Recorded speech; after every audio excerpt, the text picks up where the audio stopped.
그렇잖아요. 좀 생각을 해볼 필요가 있을 것 같아요. 아무튼 잔치집에서 가장 중요한 포도주를 예수님께서 만드셨는데, 그 전에 포도주가 떨어지게 됩니다. 일주일 동안 잔치를 벌이기 위해서는 그 잔치집에서는, 그 잔치를 주관하는 연회장이라든지 신랑은 할 수 있는 한도 내에서 자기 집에 있는 모든 포도주를 모으고, 그리고 이웃집에 있는 포도주를 다 구해서 달라고 하고요. 심지어는 그 마을 전체에 있는 포도주를 싹 모아요. 거하게 취하는 시간이죠. 거하게 취하는. 그렇게 엄청나게 많은 양의 포도주를 모아서 잔치를 올립니다. 일주일 동안. 그런데 그 엄청나게 많은 양의 포도주를 모아놨는데도 불구하고 포도주가 떨어진 거예요. 그럼 두 가지를 생각할 수 있겠죠. 첫 번째는 뭐죠? 엄청난 양의 손님이 왔다든지, 그죠? 두 번째는 뭘까요? 엄청나게 많은 양의 술을 먹는 사람이 왔다든지, 뭐 이런 거죠. 그럴 때는 포도주가 떨어졌습니다. 이런 문제가 발생하면 그 연회를 주관했던 그 신랑과 연회장은 심각하고 이제 황당해집니다. 왜 그렇죠? 벌써 그 전에 이미 그 마을에 있는 모든 술을 다 모아놨기 때문에 그런 거예요. 떨어지면 거기서 끝나는 게 아니라, 이 집에서 없으면 다른 데 구해오는 게 아니라 그 근처에서 구할 수가 없는 상황이 된 거예요. 포도주 없는 혼인잔치는 이때 당시에는 상상할 수 없는 겁니다. 그렇다고 며칠 남았는데 끝낼 수도 없는 일이었어요. 심지어 마지막 날에는 뭐 하죠? 신부 앞에 포도주 한 잔을 따라줘야 되는데 그거 할 포도주도 없는 상황이 된 것이죠. 이제 프로포즈가 이제 망치게 되는 겁니다. 마리아가 이 사실을 알게 되었습니다. 그때 마리아는 아들인 예수님을 생각해요. 그리고는 아들에게 이렇게 말합니다. 저들에게 포도주가 없다. 이렇게 말해요.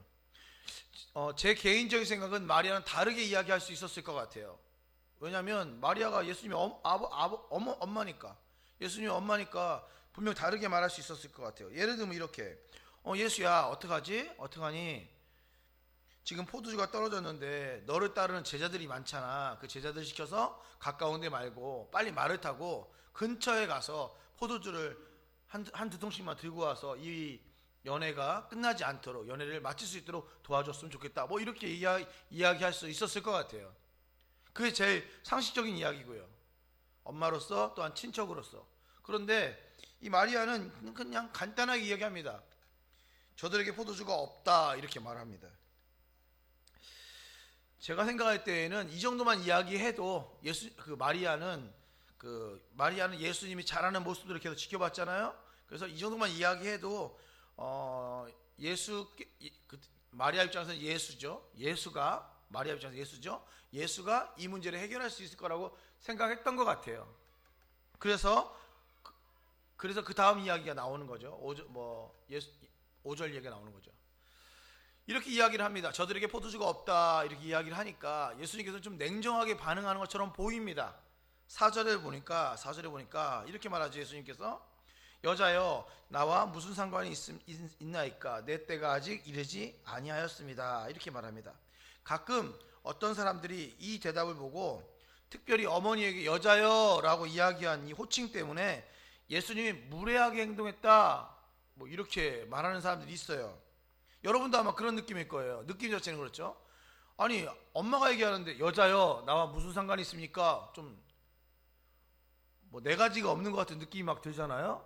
그런 느낌이 듭니다. 그것은 2019년 현재 대한민국의 사고방식으로 본문을 이해하는 거예요. 근데 이것은 이때 당시 유대인들의 문화, 언어 표현에 의하면 여자여란 말은 어머니란 말하고 같은 말이에요. 표현하자면 그냥 우리 그 영어는 존댓말이 없잖아요. 그런 거랑 같은 느낌으로 받아들이셔야 돼요. 자, 이걸 예수님께서 그렇게 네 가지가 없으면 우리가 예수 믿을 이유가 없죠. 매너를 지키시는 분이시죠. 상식적이고 매너를 지키죠. 본문의 대답은 어머니에게 정중하게, 완곡하게 거절하는 것입니다. 제 때가 아직 이르지 않았습니다. 지금 제가 할 일이 아닌 것 같습니다. 뭐 이런 뜻이에요.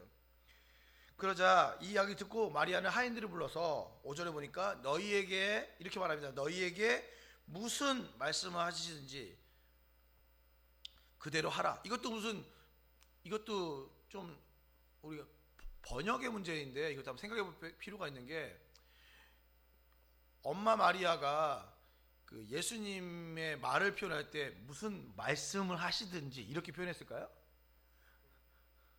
여기 우리 대한민국 정서가 담겨져 있죠. 예수님은 주님이시니까 분명히 어머니도 말씀을 하시든지 이렇게 말했을 거예요.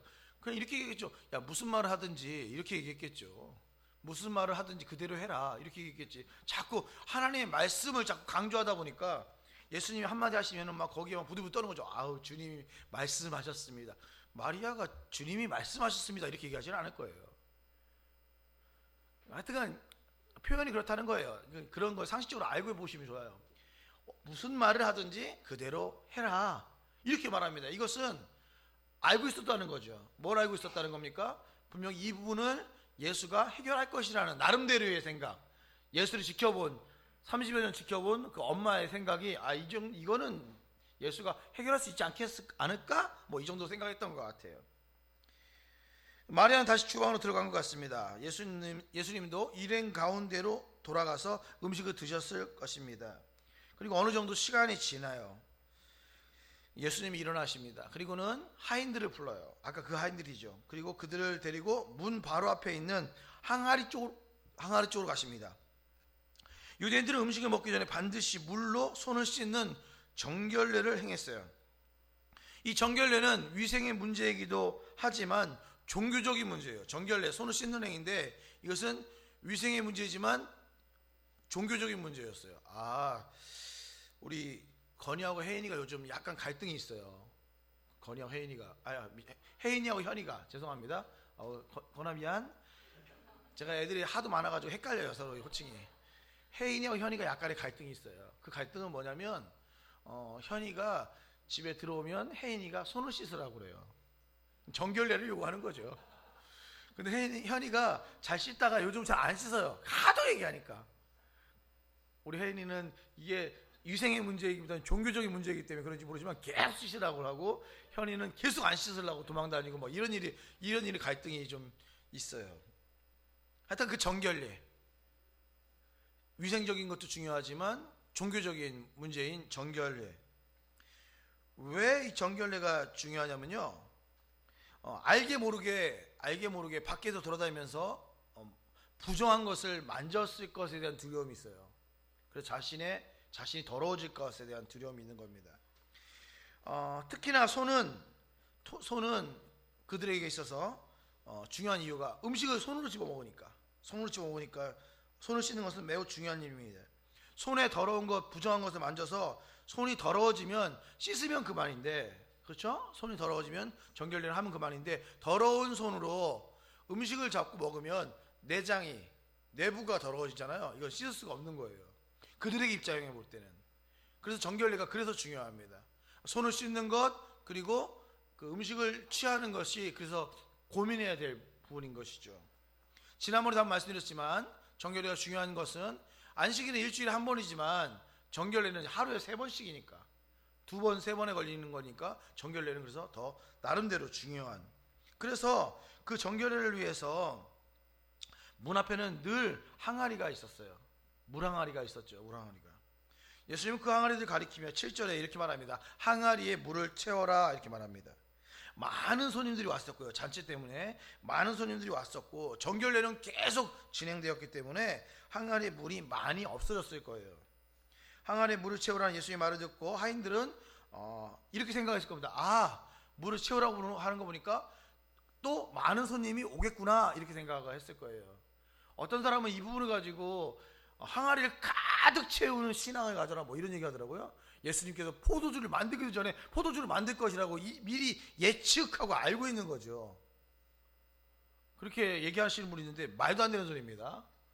하인들은 당연히 이렇게 생각했을 거예요. 물이 필요했구나라고 생각하지 거기 물을 포도주로 바꿀 것이라고 생각하지 않습니다. 물이 필요하다는 얘기는 무슨 말이죠? 물이 지금 정결례를 너무 많이 했으니까 물이 부족하구나. 그러니까 사람들이 많이 올 테니까 물을 채워라 이렇게 이해했을 가능성이 높습니다.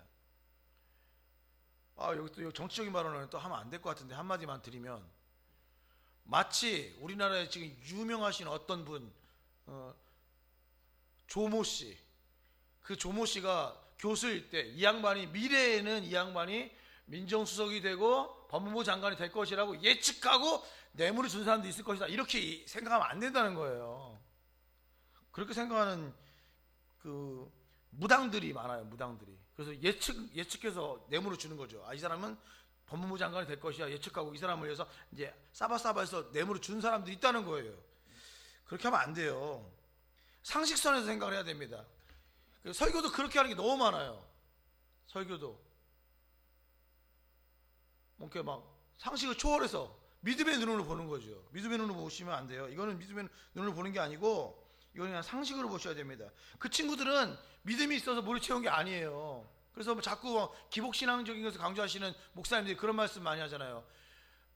너희들이 복 받으려면 복 받기 위해서 그릇을 크게 준비하고 그 준비하는 거에 가득 채워, 뭐 이런 얘기 하잖아요. 가득 채우면은 이제 포도주 양이 많아지니까 뭐 그런 얘기 하는데, 그렇게 생각하시면 안 됩니다. 이 친구들은 제 생각에는 아무 생각이 없었어요. 아무 생각이 없었어요. 아무 생각이 없었다는 거에 되게 은혜가 있습니다. 저는 그렇게 생각해요. 왜냐, 아무 생각이 없는데 그냥 주님께서 은혜로 다 그냥 그 물을 포도주로 변화시켜 주시거든요. 준비가 됐냐? 제가 볼 땐 그 친구들 준비가 전혀 안 됐어요. 준비되신 분은 어머니밖에 없어요. 어머니는 나름대로 준비가 돼 있었어요. 야, 하라는 대로 해라. 하다 보면 알아서 될 거야. 뭐 이런 거죠. 어머니가 믿음이 엄청 좋았냐? 제가 볼 때는 우리 성모 마리아님도 그렇게 믿음이 좋지 않아요. 제가 볼 때는 별로 그렇게 좋지 않습니다.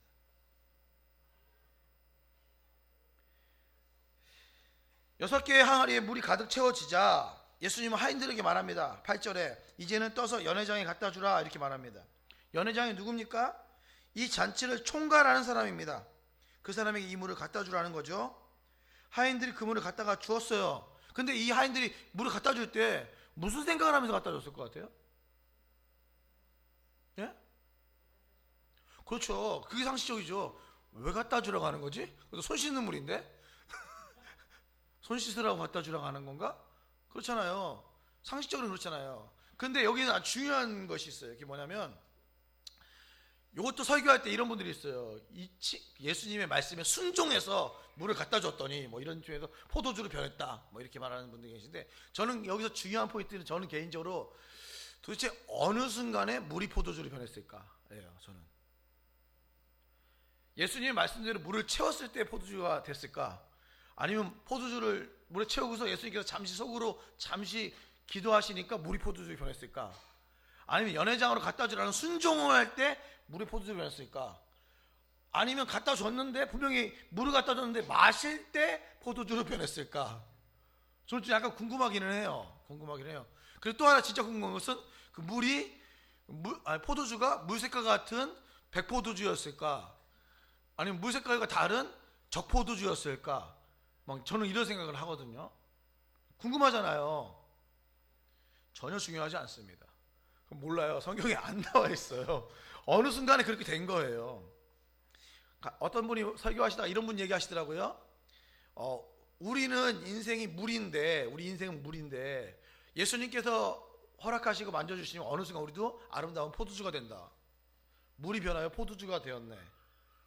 그 찬양이 그 찬양이잖아요. 물이 변하여 포도주처럼, 이런 극상품의 포도주, 아주 극상품의, 10절에 나온 것처럼 극상품의 포도주가 되는 것, 인생이 이렇게 변한다는 거죠. 그런 얘기 하는데, 그 언제 변하는지가 안 나왔다는 거 있어요. 좋아요. 너무 좋잖아요. 우리가 포도주로 변하는 건 좋은데 언제 변하는지가 안 나와. 신압으로 자연스럽게 어느 순간 포도주가 되는 거죠. 인생이. 난 그게 너무 좀 은혜로운 것 같아요. 아무튼 잘 모르겠지만 어느 순간 물이 포도주가 되었어요. 그것을 연회장이 마십니다. 그럼 연회장이 마시니까 맛있는 거예요. 연회장이 마시니까 맛있는 거예요. 그래서 그 사람이 신랑을 불러요. 그리고 신랑에게 10절에 이렇게 말합니다. 사람마다 먼저 좋은 포도주를 내고 취한 후에 낮은 것을 내거늘 그대는 지금까지 좋은 포도주를 두었도다, 이렇게 말합니다. 이 말을 듣고 있는 신랑도 당신은 어떻게 된 일인지 몰랐어요. 이 말은 무슨 말이냐, 이런 거죠. 여러분 아시다시피 그 술집에서 이제 처음에는 나중에 막 100만 원, 200만 원 이렇게 술값이 나오는 가장 큰 이유 중에 하나가 그런 거래잖아요. 처음에 양주 막 냈다가 나중에는 막 물 탄 거 막 내는데 가면 갈수록 비싸지는 거지.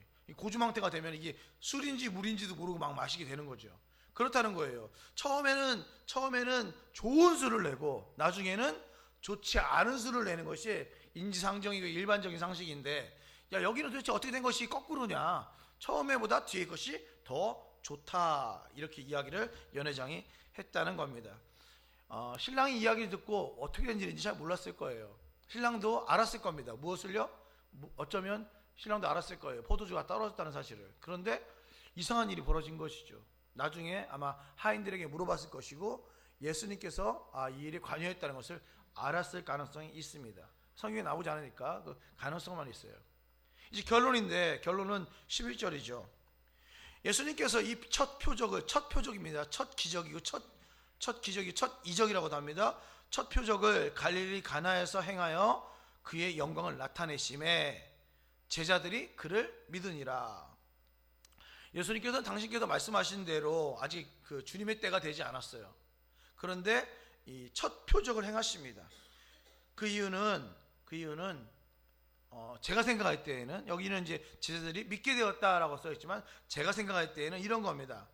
그 혼인 잔치가 망가지는 것을 볼 수가 없었던 것 같아요. 제가 생각할 때에는 혼인 잔치가 막 이렇게 진행되고 이제 기쁨에 의해서 한 가정이 이루어지는 행복한 순간인데 이제 그것이 망가지려고 하는 거지요. 그래서 예수님께서 잠시 자신의 때가 되지 않았지만 자신의 소신을 접고 잔치에 꼭 필요한 포도주를 제공해 준 것 같아요. 예수님께서 보시기에도 잔치는 계속되어야 한다고 생각했던 것 같습니다. 잔치가 깨어지고 있을 그때에 마치 구원투수처럼 등장하게 된 것이죠.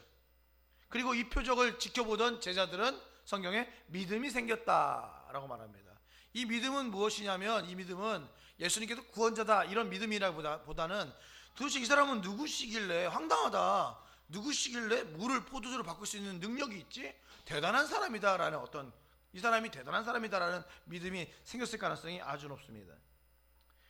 이런 내용이 오늘 본문의 내용입니다. 그렇다면 이 내용이 오늘날 우리들에게는 어떤 의미가 있을까? 그 의미를 찾아보고 설교를 마치겠습니다. 이 본문을 묵상하면서 제가 생각한 것은, 본문이 이 잔치가 우리들의 인생과 아주 비슷하다라고 생각한 거예요. 이 잔치가 우리들과 아주 비슷하다는 거지요. 우리들의 인생이 이 가나의 혼인잔치와 아주 유사합니다. 본문은 당시에 문제가 생겼다고 말해요. 어떤 문제가 생겼죠? 포도주가 떨어진 겁니다. 포도주가 떨어짐으로써 어떤 일이 생깁니까? 혼인잔치가 이제 망가지려고 해요. 혼인잔치가 깨지려고 합니다. 우리들도 나름대로의 잔치를 하면서 살아갑니다. 우리들의 인생이 그 자체가 어떻게 보면은 잔치와 같아요. 저는 그 천산병 시인의 귀천이라는 시를 참 좋아하는데, 그 천산병 시인은 귀천에서 인생이 뭐라고 말했죠? 인생은 뭐 같다? 소풍과 같다고 말했죠. 인생은 소풍과 같다. 나 마지막 날 주님께 갈 때, 하나님께 갈 때, 이 세상이 소풍이 참 즐거웠다, 아름다웠다라고 말하겠다, 이렇게 이야기하잖아요. 저는 오늘 본문 보면서 느낀 건데, 인생은 잔치와 같다라고 주님께서 말씀하시는 것 같아요. 인생은 잔치와 같다, 인생은 축제와 같다, 이렇게 말씀하시는 것 같습니다. 우리들도 나름대로 이 잔치를 위해서 살아갑니다. 잔치를 계획하고 그다음 잔치를 유지하기 위해서 살아가지요. 할 수 있는 모든 일을 다 동원하지요. 필요한 것이 무엇인지 체크하고 어떻게 준비해야 하는지 체크합니다. 그래서 그 필요한 것을 채우려고 노력하죠. 그게 뭡니까? 돈을 많이 버는 거. 그게 뭡니까? 출세하는 거, 건강을 유지하는 것, 미모를 유지하는 것, 학벌을 쌓거나 경력을 쌓거나 나름대로 할 수 있는 모든 방법을 동원해서 이 잔치를 유지하고 발전하려고, 유지하고 더 멋있게 운영하려고 그렇게 생각하고 계획하고 진행해 나갑니다. 그 모습을 다른 사람한테 보이는 거 좋아하고, 또한 그 모습을 위에서 살아가기도 합니다. 그렇게 되더라 이거죠. 그러다가 어느 순간 큰 문제가 봉착되죠. 문제에 봉착합니다. 돈이, 그 출세의 지위가, 그 건강이, 미모가, 학벌이, 경력이 다 술술 빠져나가 버리게 되죠. 신압으로 없어지게 됩니다. 어디에서 어떻게 빠져나왔는지 잘 모르게 슬며시 빠져나갑니다. 잔치집에 포도주가 떨어진 것처럼. 이것은 지구상의 어느 누구도 마찬가지예요. 자기 스스로 준비했고 유지했던 잔치는 어느 순간 끝나게 됩니다. 잔치집에 포도주가 떨어진 것처럼 어느 순간 끝나게 됩니다. 이런 현상을 묵상하면서 여러분들이 깨달았으면 합니다. 우리 스스로 준비하고 계획하고 진행했던 잔치, 우리 스스로 차린 잔치는 어느 순간 끝난다는 사실이죠. 저는 그걸 한번 생각해 봤으면 좋겠다는 거죠. 어느 순간 끝난다. 중요한 깨달음입니다. 그런데 거기서만 끝나면 안 돼요. 이것은 어떻게 보면 반쪽짜리인 거죠. 반쪽짜리 진리인 것이죠. 오늘 본문의 핵심 가치는 거기서 끝나지 않고 그 다음 이야기가 있어요. 하나 더 깨달아야 될 것이 있습니다. 그것은 깨지려고 하는 잔치 자리에 예수님께서 함께 하셨다는 거예요. 함께 계셨고 그 예수님이 무엇을 지시했다는 겁니다. 그리고 누군가는 그 무엇을 그대로 따랐어요. 파장난 잔치, 파장날 위기에 처한 잔치를 회복시키기 위해서 예수님께서 그 땅에, 그곳에 같이 계십니다. 그 잔치에. 이것은 마치 하나님께서 여러분의 각자의 인생에 직접 예수님을 보낸 것과 마찬가지인 거죠. 그 현장에 예수님께서 함께 하신다는 거예요. 그래서 여러분이 직면하고 있던 그 어떤 깨져야 될 문제들, 깨지고 있는 문제들, 파장날 분위기의 그 문제들을 예수님이 직접 만지시면 이것이 회복된다는 겁니다. 잔치가 되는 거예요. 그런 다음에 거기서 끝나는 게 아니라 그 잔치가 더 나은 잔치가 됩니다. 연회장이 말했던 걸 기억해 보세요. 사람마다 먼저 좋은 포도주를 내고 취한 후에 낮은 것을 내거늘 그대는 지금까지 좋은 포도주를 두었다. 무슨 말입니까? 우리들의 인생, 우리들의 잔치가, 내가 스스로 만든 잔치는 어느 순간 깨지는데 그 현장에 예수님께서 함께 하시면 나의 잔치가 점점 더 나아지는 잔치가 된다는 거죠. 더 나아지는 삶. 제가 예전에 얘기했잖아요. 그게 뭐라고요? 소조라고요. 구원이라고요. 더 날마다 더 나아지는 삶을 살게 될 수 있다는 거죠. 예수님이 만드신 포도주는 앞에 것과는 비교가 안 될 정도로 맛있는 포도주였다는 말씀입니다. 이것은 무슨 뜻입니까? 예수 그리스도를 통해서 잔치가 회복되면 그 잔치의 맛은 이전에는 누릴 수 없는, 이전에는 즐길 수 없는, 비교할 수 없을 정도의 아주 멋진 잔치가 된다는 겁니다. 다른 말로 말하면 예수님이 우리의 인생, 우리의 삶에 들어오시면 그분은 감당할 수 없는 큰 기쁨을 우리에게 주신다는 거죠. 어떻게 해요? 예수님을 주님으로 영접하면 우리는 하나님을 만나게 됩니다. 죄로 인해 하나님과 우리 사이가 막혔었는데 예수님께서 친히 그 죄의 담을 허무십니다. 또한 우리는 예수님의 십자가를 의지해서 하나님을 아빠라 부르며 그 하나님과 더불어 살게 됩니다. 또한 예수님은 성령을 통해서 어느 순간은 친구로, 어느 순간은 변호사로, 어느 순간은 의사로, 어느 순간은 교사로 함께 하세요. 이런 예수 그리스도를 믿고 묵묵히 순종하면, 말씀대로 하면 그 어떤 고난, 그 어떤 아픔, 그 어떤 문제도 우리에게는 문제가 되지 않습니다. 왜요? 주님은 문제를 초월하시기 때문에, 그 문제 너머에 계시기 때문에. 사랑하는 성도 여러분, 여러분 지금 어떤 잔치를 진행하고 계십니까? 다들 어렵다고 하는 요즘 여러분은 어떤 잔치를, 어떤 인생을 즐기고 있습니까? 무엇으로 그 잔치를 준비하고 유지하려고 하십니까? 돈입니까? 건강과 미모입니까? 탁월한 능력인가요? 아니면 명예나 인기로 그 잔치를 준비하고 유지하려고 하십니까? 자본주의 사회에서 돈은 참으로 중요하죠. 중요합니다. 건강, 물론 중요하죠. 미모, 더할 나위 없죠. 능력자로 인정받는 거 중요하죠. 능력자, 중요하죠. 이럴 때 자꾸 이게 막 드립치고 싶어가지고, 명예나 인기를 얻는 것 중요합니다. 이것저것 귀하지 않은 것이 없어요. 다 중요합니다. 다 귀합니다. 하지만 이 모든 것들이 여러분을, 잘 들으세요, 진짜 기쁘게 하지는 않습니다. 기쁘게 하죠? 기쁘게 하는 건 맞아요. 그러나 진짜 기쁘게 하지는 않습니다. 순간순간 잠깐 기쁘게 할 수 있어요. 영원히 기쁘게 하지는 않습니다.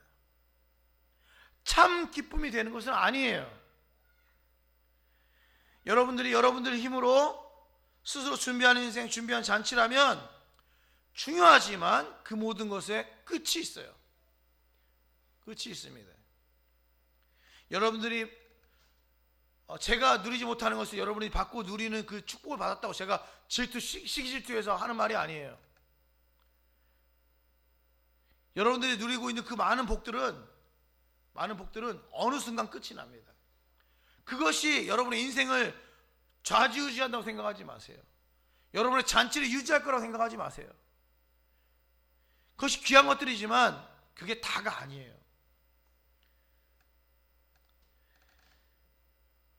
고개를 돌리셔야 됩니다. 지금까지 지켜봤던 것, 지금까지 바라봤던 것에서 고개를 돌려서 돈을 바라봤다면 고개를 돌리시고, 명예, 인기, 권력을 바라봤다면 돈을 돌리시고, 건강과 미모를 바라봤다면 고개를 돌리시고, 자녀를 바라봤다면 고개를 돌리셔서 이제는 예수 그리스도를 바라보셔야 합니다. 여러분의 잔치의 주인 되시는, 직접 연회장 되시는, 여러분의 잔치를 계획하시고 만드시고 실행시키시는 그 예수 그리스도를 바라보셔야 됩니다. 그 예수 안에 진정한 기쁨이 있고 진정한 소망이 있습니다. 또한 예수 안에서 여러분이 발견하셔야 될 것은 다른 게 아니라 여러분을 향하신 하나님의 잔치, 여러분을 향하신 하나님의 뜻을 발견할 수 있어야 돼요. 고갈되지 않는 포도주로 인해서 준비된 하나님의 잔치를 발견하셔야 됩니다. 그리고 그 잔치를 위해서 예수님이 하라는 대로 하시면 됩니다.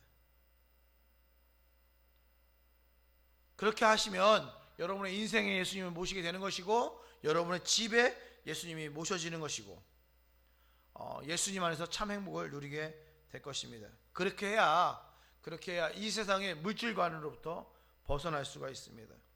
예수님이 베풀어 주시는 잔치를 맛봐야 돈이 전부가 아님을 알게 됩니다. 명예가, 인기가, 건강이, 자식이 전부가 아님을 알게 됩니다.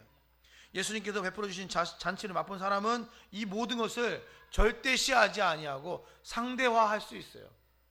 상대화한다는 게 중요합니다. 상대화할 수 있다는 것이, 너무 중요한 돈이, 너무 중요한 명예가, 너무 중요한 인기가, 건강이, 자식이 너무너무 중요하지만 상대화할 수 있습니다. 28살의 나이에, 28살의 나이에 에콰도르 아우카족에게 죽임을 당한 선교사님 계시죠? 다 아시죠? 짐 엘리엇 선교사님은 이렇게 말했습니다.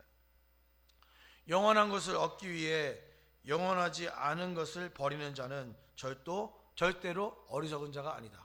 영원한 것을 얻기 위해서 영원하지 않은 것을 버리는 사람은 바보가 아니다, 이런 뜻이에요.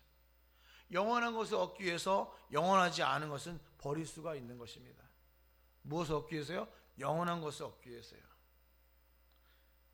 이 표현은, 이 영원한 것은 하나님이에요. 하나님을 얻기 위해서 세상의 것을 버리는 것은 아무것도 아니라는 얘기죠. 사랑하는 성도 여러분, 날마다 영원한 것을 사모하고 영원하지 않은 것에 종노릇하지 않기를 간절히 바랍니다. 그렇게 함으로 영원하신 하나님과 영원히 함께하는 잔치를 이어가길 바랍니다. 그러면 여러분의 인생은 날마다 잔치가 될 것이고, 마지막 날에 소풍이 끝난 것처럼 나 아름답게 살았다라고 고백할 수 있을 것입니다. 기도하겠습니다. 귀하신 주님, 감사합니다. 영원한 것을 바라보게 하시고 영원하지 않은 것을 버릴 수 있는 귀한 인생 되게 하시고, 무엇보다도 나의 인생을 내가 만들지 아니하고 내가 계획하지 아니하고 하나님께서 하라는 대로 살 수 있는 그런 멋진 인생, 그런 인생 되시도록 주께 맡기기를 원합니다. 특별히 내 인생의 연회장이 내가 되지 아니하고 예수 그리스도께서 친히 연회장 되기를 간절히 바랍니다. 주님께 함께해 주시옵소서. 감사드리며 예수님의 이름으로 기도합니다.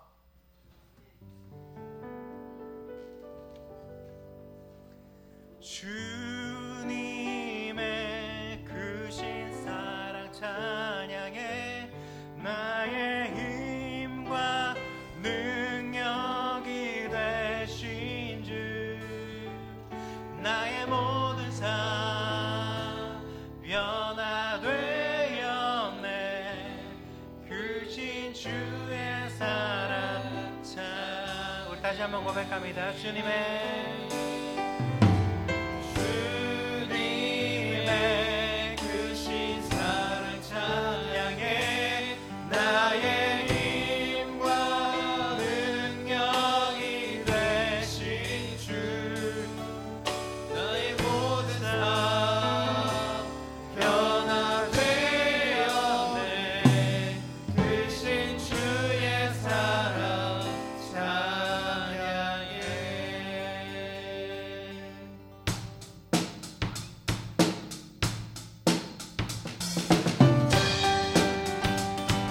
같이 손 펴치면서 주님 찬양합니다. 주님 한 분만으로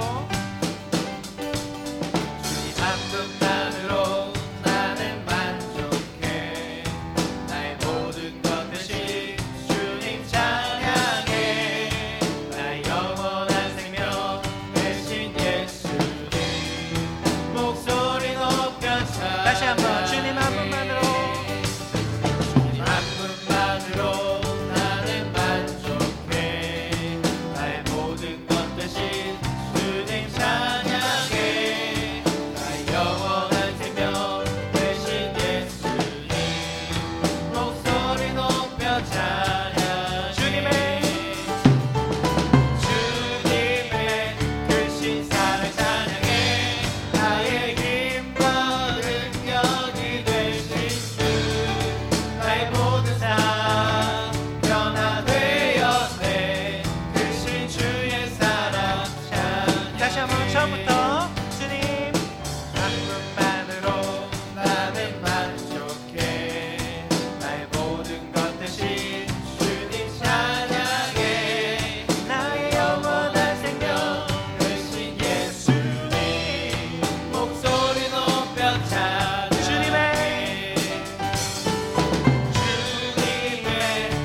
고백합니다. 주님의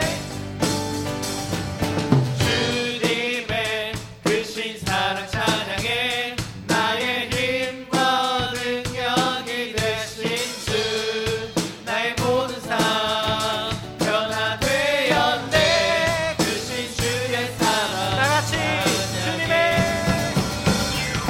주님의 크신 사랑 찬양해 나의 힘과 능력이 되신 주 나의 모든 삶 변화되었네 크신 주의 사랑 찬양 크신 주의 사랑 크신 주의 사랑 찬양 크신 주의 사랑 크신 주의 사랑 찬양해 주의 사랑 찬양합니다.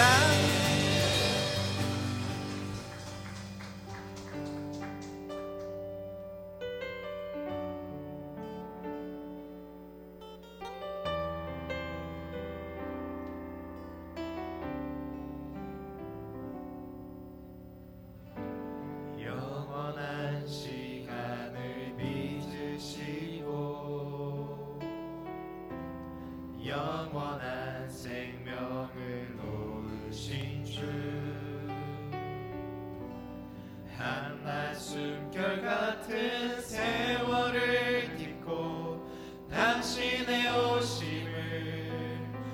기다리네.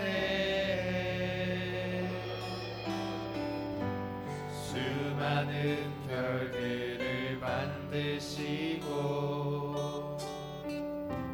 수많은 생명을 품으신 주, 한낮 숨결 같은 세상을 넘어 당신의 오심을 기다리네.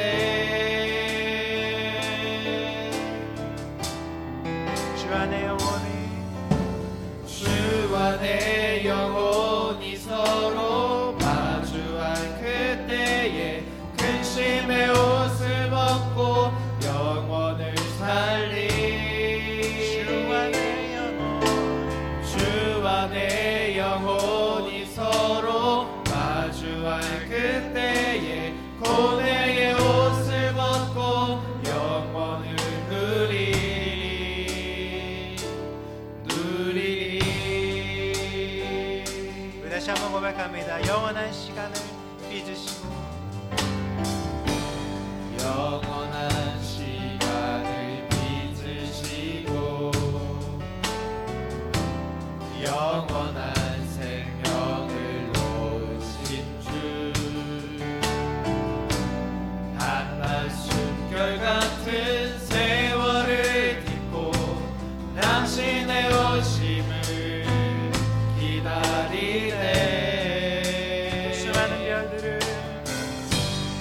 수많은 별들을 만드시고 수많은 생명을 품으신 주, 한낮 숨결 같은 세상을 넘어 당신의 오심을 기다리네.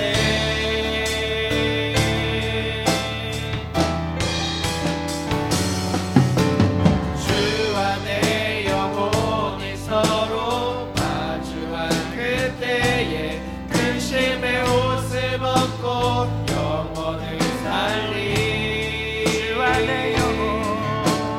주와 내 영혼이 서로 마주한 그때에 고뇌의 옷을 벗고 영혼을 누리. 주와 내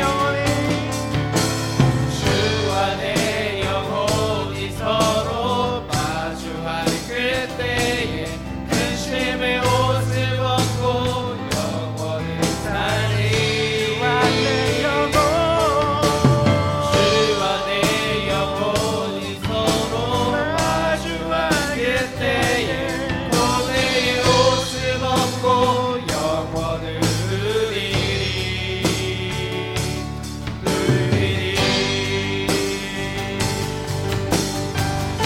마침내 주 앞에 서는 그때 마침내 주 앞에 서는 그때 눈물로 죽음에 닿은 길이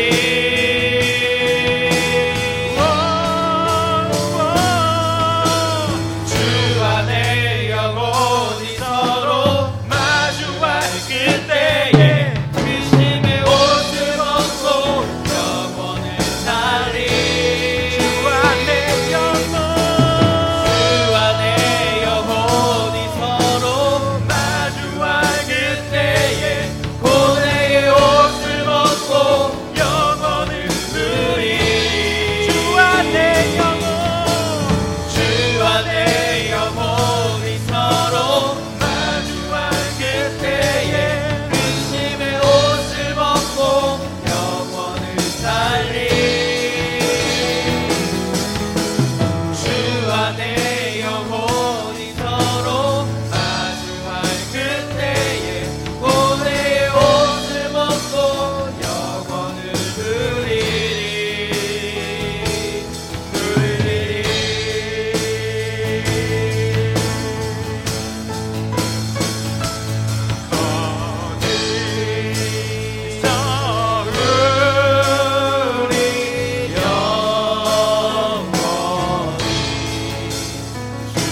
다시 한번 마음 다하여 고백합니다.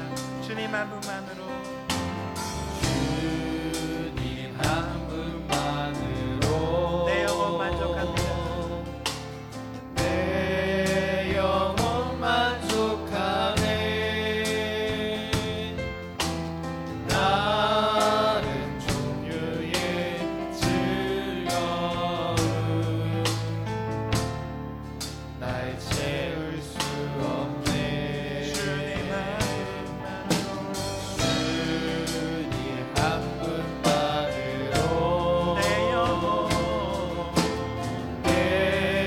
영혼 기뻐하네. 세상이 주는 어떤 유혹도 나를 끌 수 없네. 이것이 나의 힘, 이것이 나의 노래,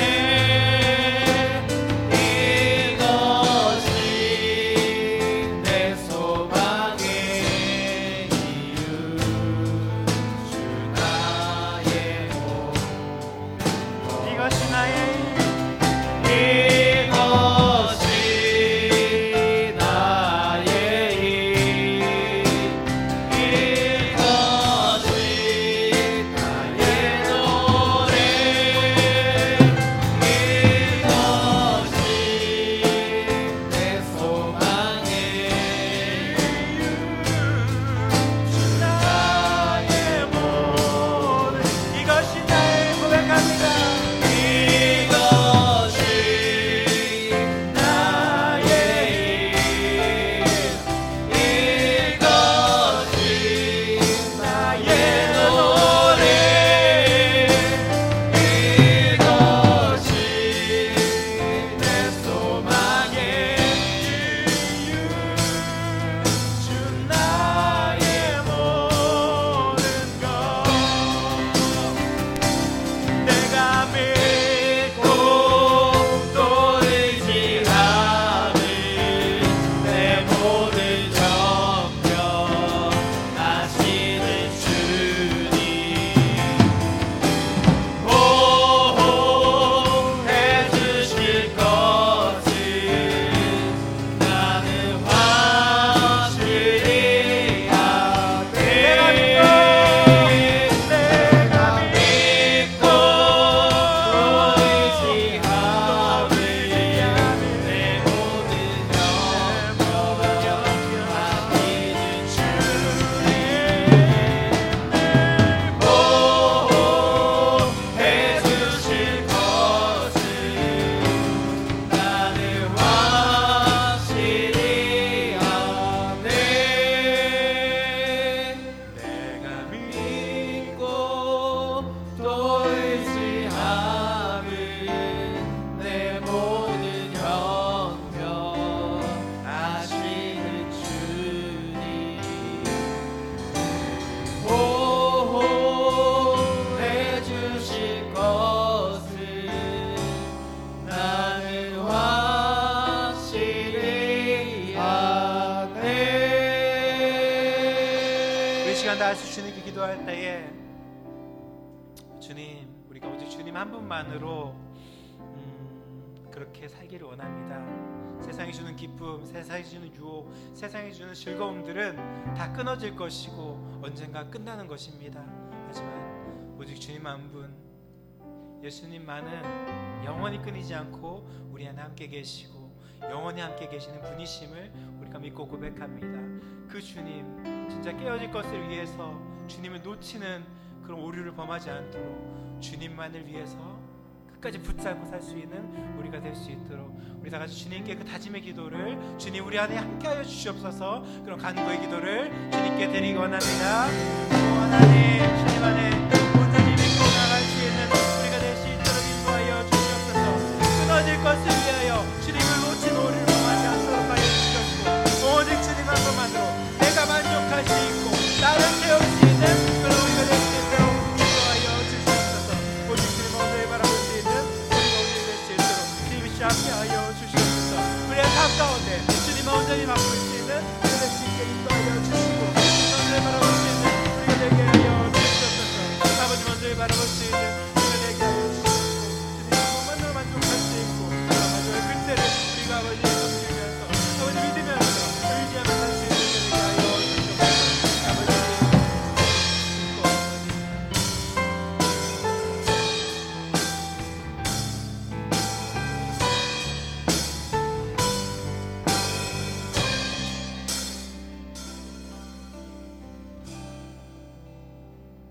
이것이 나의 이것이 나의 노래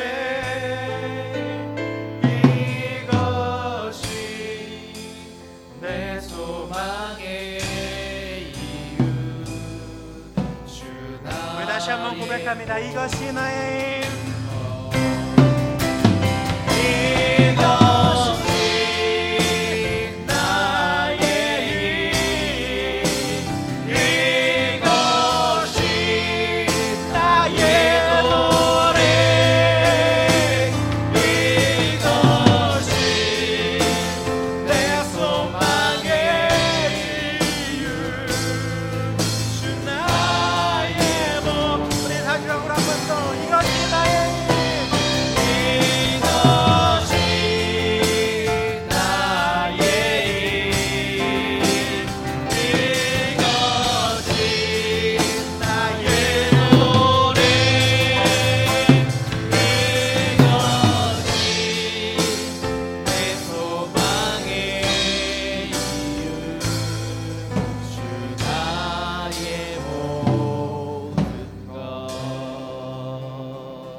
그렇습니다. 주님, 이 모든 것이 나의 이유이고 내 소망의 이유가 됩니다.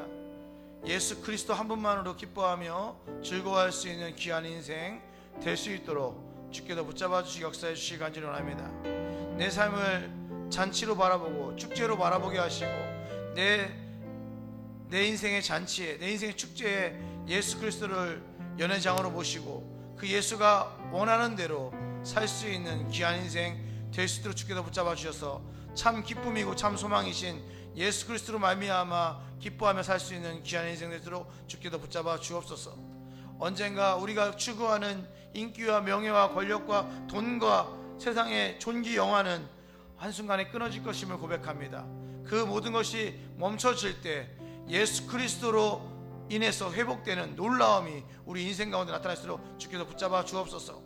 하루하루 살 때마다 힘들고 어렵고 고통과 문제가 나를 엄몰할 때 예수 그리스도를 바라보고 그 예수로 말미암아 다시 일어설 수 있는 새로운 능과 힘을 받을 수 있는 귀한 인생 되도록 주께서 붙잡아 주옵소서. 말로만 예수를 의지한다 말하지 않고 행함과 진실함으로 주님을 따르는 그런 인생 되도록 주께서 붙잡아 주옵소서. 감사합니다. 예수님의 이름으로 기도합니다. 축도합니다.